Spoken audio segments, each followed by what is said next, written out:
नमस्कार, आदाब, सत श्री अकाल, जय भीम, जोहार। मेरा नाम है नवीन कुमार। अगर मोदी सरकार की एजेंसी ने ठीक से अपना काम किया होता तो गौतम अडानी शायद साल भर पहले ही लगभग 400 करोड़ रुपए के घपले में जेल में पड़े होते। इस वीडियो को अंत तक इसलिए देखिए कि आपकी समझ में आएगा कैसे मोदी सरकार की एजेंसियों ने गौतम अडानी की करतूतों पर पर्दा डालने के लिए नियमों और नैतिकताओं के परखच्चे उड़ाकर रख दिए। बावजूद इसके सरकार न केवल अडानी का पूरी निर्लज्जता से बचाव कर रही है, बल्कि एक विस्तृत जांच की मांग और जरूरत को भी लगातार दरकिनार कर रही है। भाजपा के प्रवक्ताओं और सरकार के मंत्रियों की भाषा देखिए। वो लगभग गिड़गिड़ाते हुए कह रहे हैं कि मोदी के मित्र गौतम अडानी को अब बख्श दिया जाए। वो आरोपी नहीं, दरअसल पीड़ित हैं और उनकी हालत ऐसी हो गई है कि जो भी आता है वही घूर कर चला जाता है। लेकिन अडानी को बरसों बरस से बचाए जाने का ये जो कार्यक्रम चला है, उसे बॉम्बे हाई कोर्ट ने पकड़ लिया है। दरअसल अब यह बात ऑन रिकॉर्ड आ चुकी है कि भारत सरकार की एजेंसियों को भी बरसों बरस से लगता आया है कि अडानी ने फर्जीवाड़ा किया है, वो भी सीरियस वाला। इसकी जांच के लिए शिकायत भी दर्ज की गई, लेकिन फिर भी उनकी हवा ऐसी थी कि सारी फाइलें दबती चली गईं। और ऐसा बाकायदा चार्जशीट दाखिल किए जाने के बाद हुआ। देखिए, भारत में बड़ी जालसाजियों की जांच करने के लिए बाकायदा एक एजेंसी है, उसका नाम है SFIO, यानी सीरियस फ्रॉड इन्वेस्टिगेशन ऑफिस। उसी SFIO ने 2012 में गौतम अडानी समेत 12 लोगों के खिलाफ आरोप पत्र दाखिल किया था। इसमें आरोप है कि केतन पारिक नाम के शख्स को गौतम अडानी ने फंड मुहैया कराया था। इस पैसे से गैर कानूनी गतिविधि चलाई जानी थी। कायदे से क्या होना चाहिए था? इस चार्जशीट पर सुनवाई होनी चाहिए थी, फैसला आना चाहिए था, अपील होनी चाहिए थी, और अगर अडानी एंड कंपनी कसूरवार पाई जाती तो उन्हें सजा दी जानी चाहिए थी।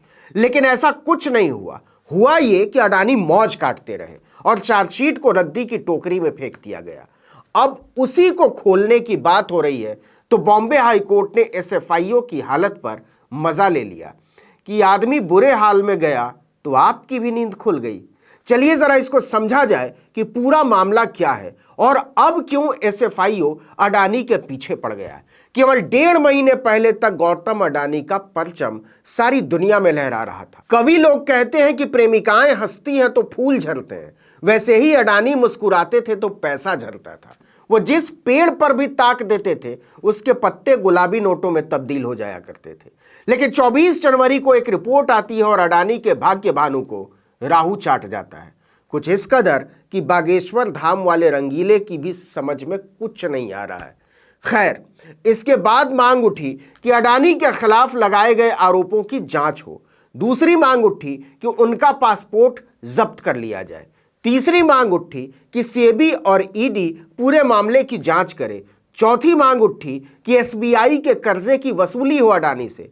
लेकिन पांचवी मांग हाहाकारी थी और वो मांग थी अडानी के खिलाफ JPC जांच बैठाई जाए, मतलब संयुक्त संसदीय समिति की जांच। पूरी सरकार अडानी को बचाने में जुट गई। खुद प्रधानमंत्री नरेंद्र मोदी ने चुप्पी साध ली। सरकार शर्मिंदा होने की बजाय उन्हीं लोगों के पीछे पड़ गई जो मोदी के दोस्त अडानी की जांच की बात कर रहे थे। वित्त मंत्री तक बचाव में उतर आई। लेकिन इससे अडानी की मुश्किलें कम नहीं हुई, ना आने वाले दिनों में कम होंगी। सुप्रीम कोर्ट ने कह दिया कि हम एक कमेटी बनाने जा रहे हैं। सेबी ने अलग फाइल खोल दी है और अब SFIO पीछे पड़ गया है। आज पता चला है कि अडानी के खिलाफ बरसों से 388 करोड़ रुपए के फ्रॉड का मामला चल रहा है। इस मामले पर मिट्टी डाली जा चुकी थी, लेकिन अचानक से इस जांच को फिर से खुलवाने के लिए सीरियस फ्रॉड इन्वेस्टिगेशन ऑफिस ने बॉम्बे हाई कोर्ट का दरवाजा खटखटा दिया है। फिलहाल इस पर स्टे लगा हुआ है। अडानी जमानत पर बाहर है। SFIO ने अपील की है कि गौतम अडानी के खिलाफ चल रहे केस में स्टे हटाया जाए। SFIO के वकील ने दलील दी कि 388 करोड़ की जालसाजी बहुत बड़ी है मिलॉर्ड, और इसकी जांच की तत्काल जरूरत है। इसी पर जस्टिस RG अवचत ने हल्के अंदाज में मजा ले लिया। उन्होंने चुटकी लेते हुए कहा कि साल भर से आपका कोई अता पता नहीं था, अभी तक आप थे कहां? अचानक गौतम अडानी के खिलाफ हवा बिगड़ी तो बाहर का माहौल देखकर आप भी उनके पीछे लग लिए। जज साहब ने सीधे ही पूछ लिया था कि आप अभी क्यों जाग रहे हैं, बाहर के माहौल की वजह से। इस पर पूरे कोर्ट में लोग मुस्कुराने लगे और एसएफआईओ के अधिकारी इस पर झेप गए।